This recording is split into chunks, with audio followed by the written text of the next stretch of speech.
Hi, to explain my week a little bit, I had to go from Spain to Germany, and instead of flying, I decided to take my motorbike, make a bit of a trip out of it, and save hiring car on the other side. But I only have about 5 or 6 days to do the trip, so it's a little bit rushed.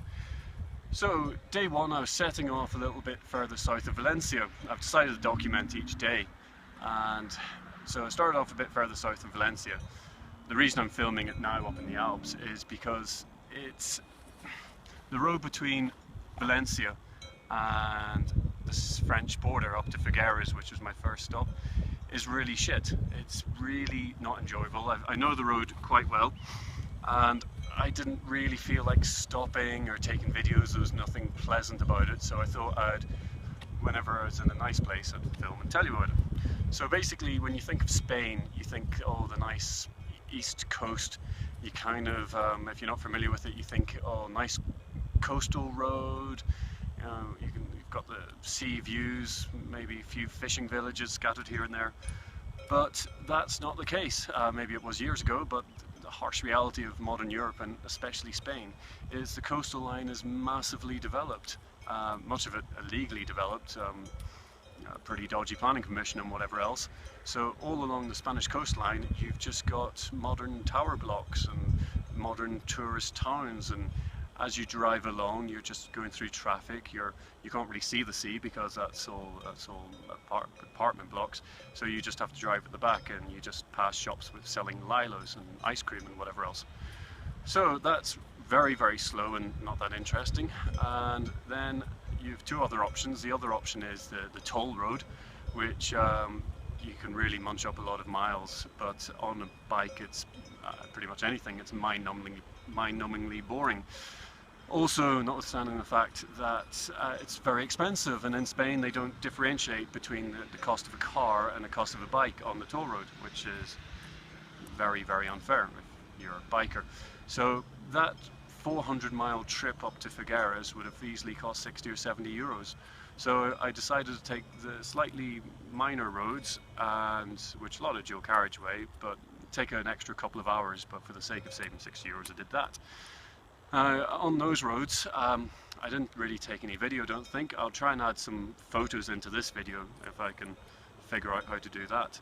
But those, you're going through towns which are very industrial. They're dirty, they're dusty. You've just got huge warehouses, wholesale places, timber yards, mechanics, whatever else. It's just not pretty.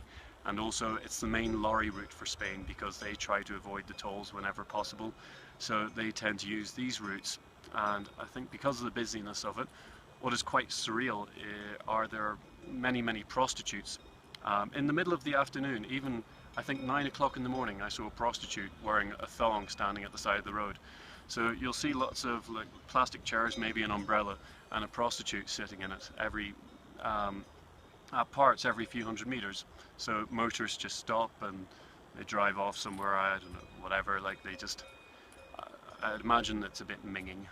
I don't see that there's any possibility for a shower for them around or whatever else. So yeah, then apart from that, you have a lot of, because of the truck drivers, you have greasy spoons, the trucker restaurants which sell your fry-ups and whatever else, and nearly always on the other side of the trucker diners you have brothels, clubs or whatever, lady clubs, blah blah blah. So obviously it's not this. It's not the most pleasant drive. It's not the most scenic. It's a bit of an eye-opener as well, because obviously Spain is not just tourism. It's a busy industrial country, and you know the lifeblood of it is the logistics. The truckers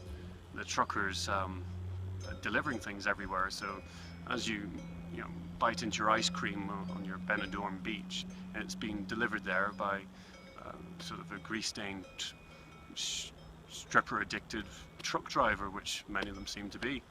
So you get certainly to see that side of Spain, but it's definitely not interesting. And for the first part of the trip, I just wanted to get it over and done with as quickly as possible. Well, not going on the toll roads, so it was long, it wasn't fun, and you just arrive exhausted. So if you're expecting the east coast of Spain to be exciting, nice coastal roads, fishing villages. It's absolutely not.